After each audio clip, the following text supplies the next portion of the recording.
Hi, my name is Julie Hasselberger. My channel name is Julie Hasselberger. This video is a collaboration, and I think at the time of editing, I think there are only two of us special needs mommies putting it together, so me and my friend Sylvia. So we're going to link each other's information so you can enjoy watching two stories about disabled kids. She's got a little girl named Bethany. In my case, a special needs 17, almost 18-year-old boy.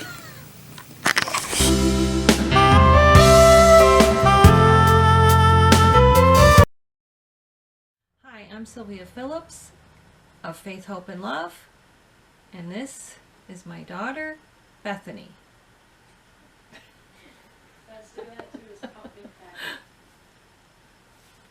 Bethany was diagnosed with a brain tumor when she was 2.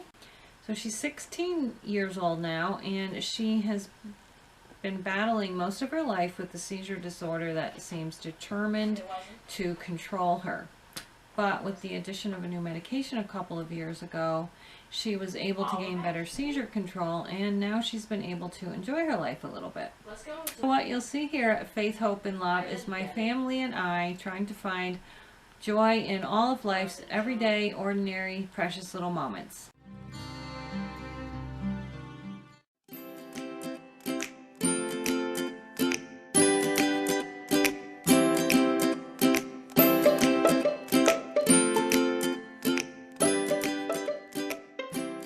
You know, I like to hear your stories too, so keep it coming. Thank you so much.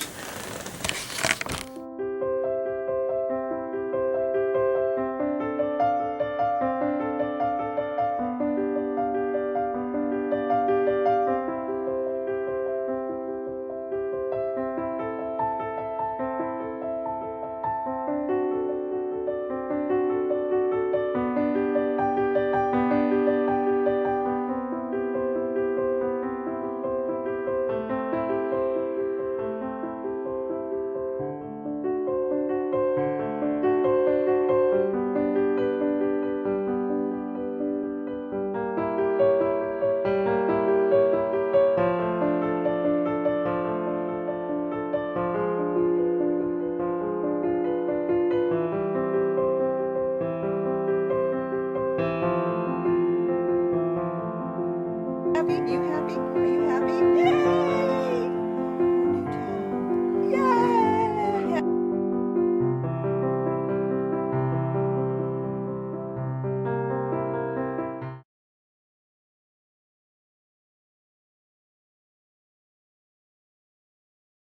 Okay, so basically, wait, let's get my notes. Okay, everybody, can't quite fit everybody in this picture, see? Let's see if I can do it.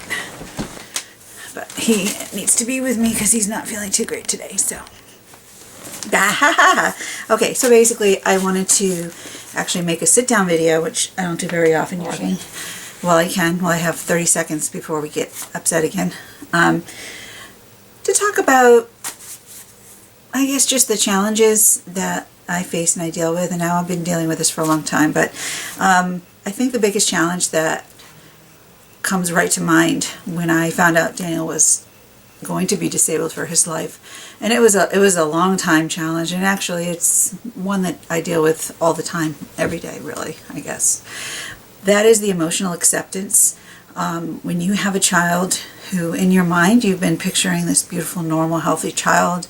I had a little girl already. We found out we were having a boy.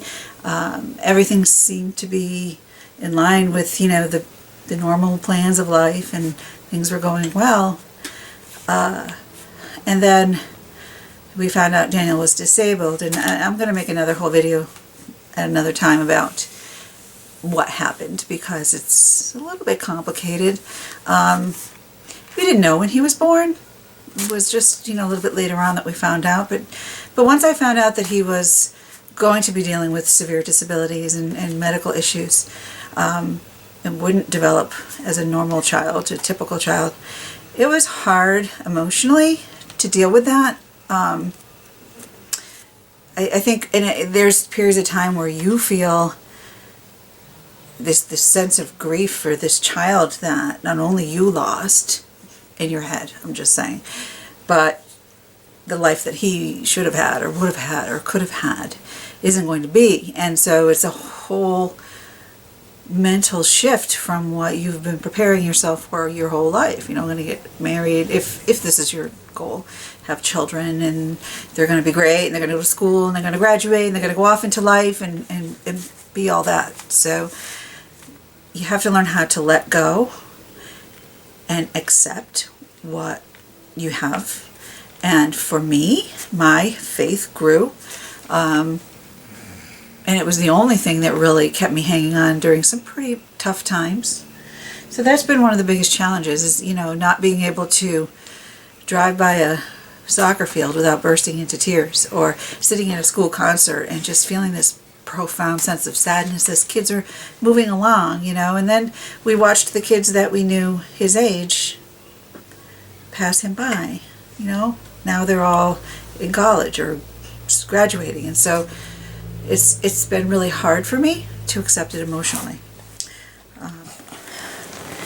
Alright, so I'm back. I had to take a little break there for 2 seconds because Daniel fell asleep in the chair next to me, and then put him in the bed. Then he got fussy, and then I was going to put him back in the chair, and now he's just chilling out in the bed for a little while over here to my left. And then I had to walk the dog, and so, you know, that's how my life is, just so filled with zings and zangs. Anyway, I know we were talking about the emotional acceptance. That was probably one of the biggest challenges. The other biggest challenge that I want to talk about is the change in my life as a result of changing career, and maybe not even changing career. Well, see, here's the thing. I was working in the human resource field. I don't know if you know what that is, but that's training, development, recruiting, hiring, all of those kinds of things, benefits, pay, salary, employee relations. I went to school for political science, got my bachelor's degree, was going to go to law school, and then I had my first office job at got lucky. It was a graduate school, so while I was there I was able to explore different fields and things, and I decided to pursue an MBA and get a concentration in human resource, so I did.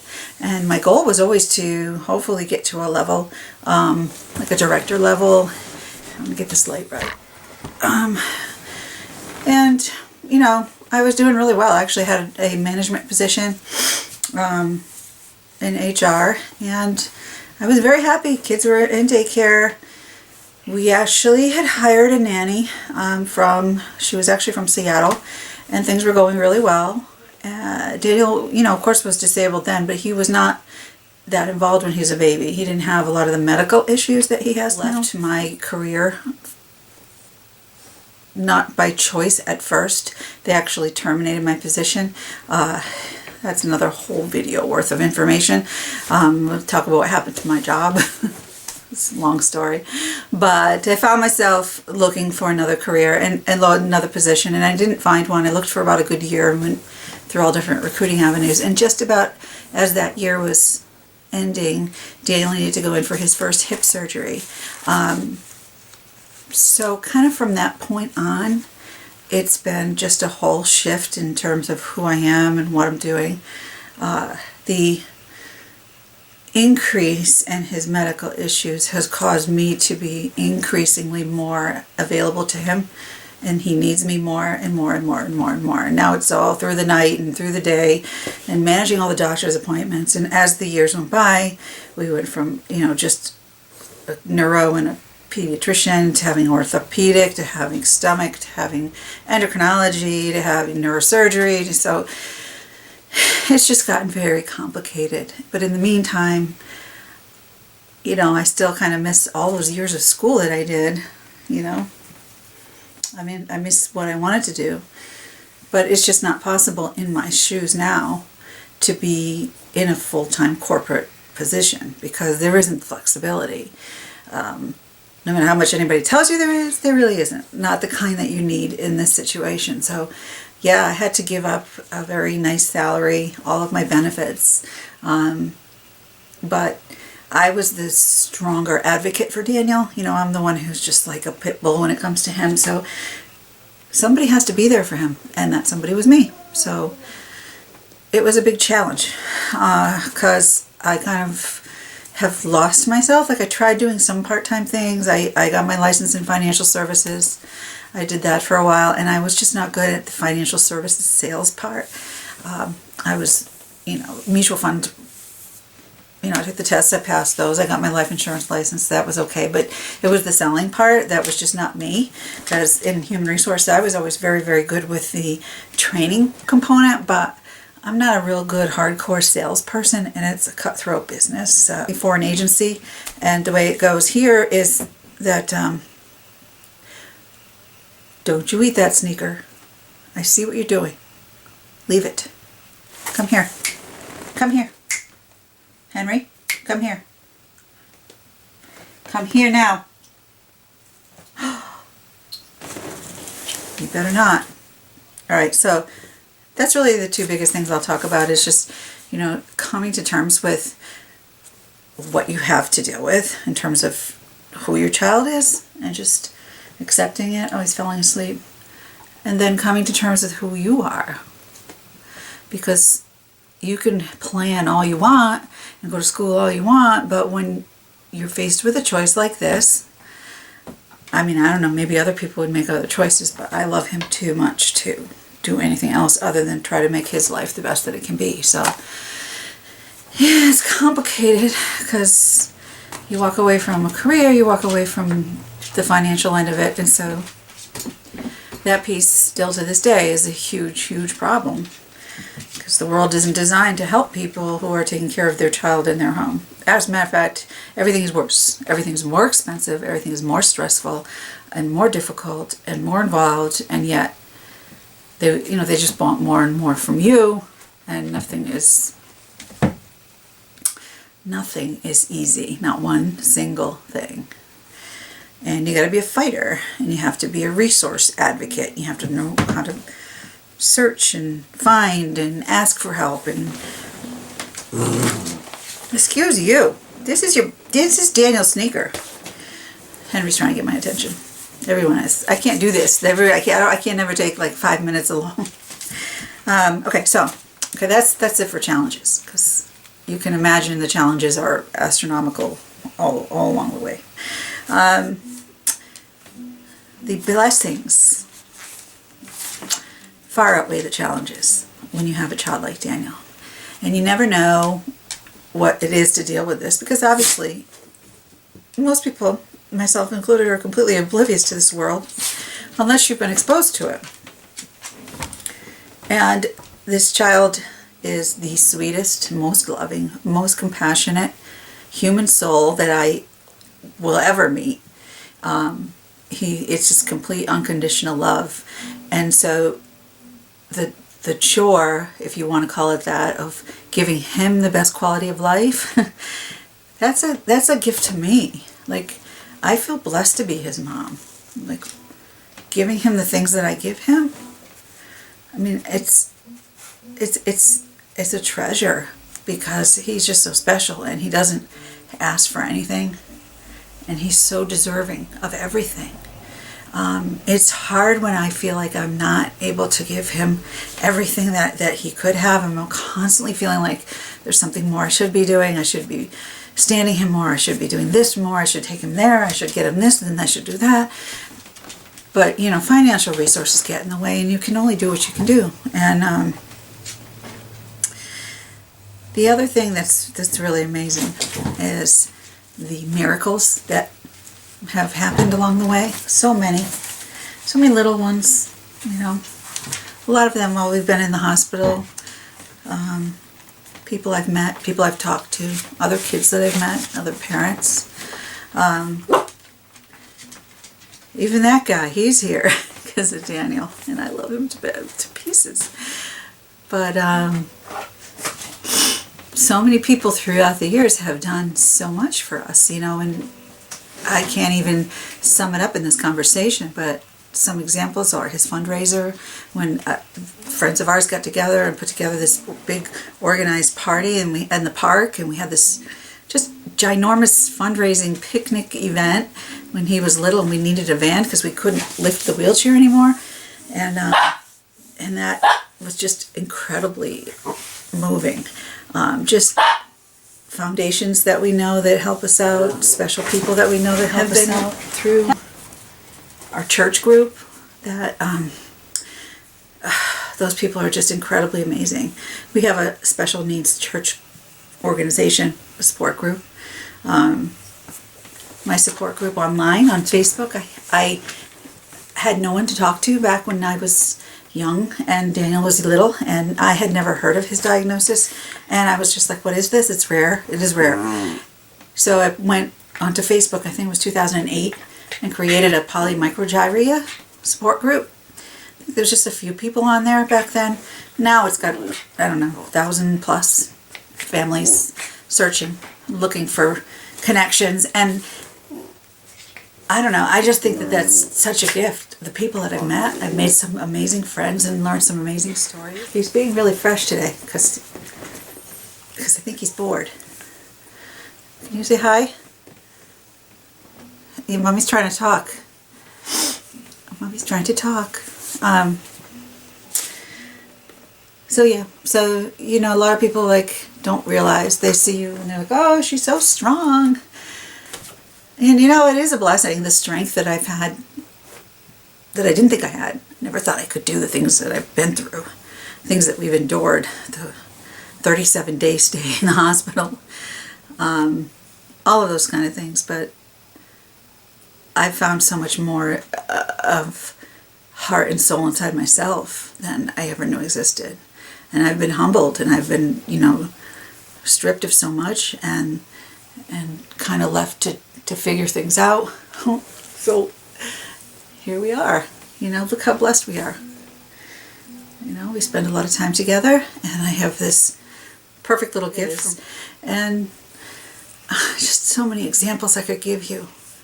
Daniel is just a really amazing kid.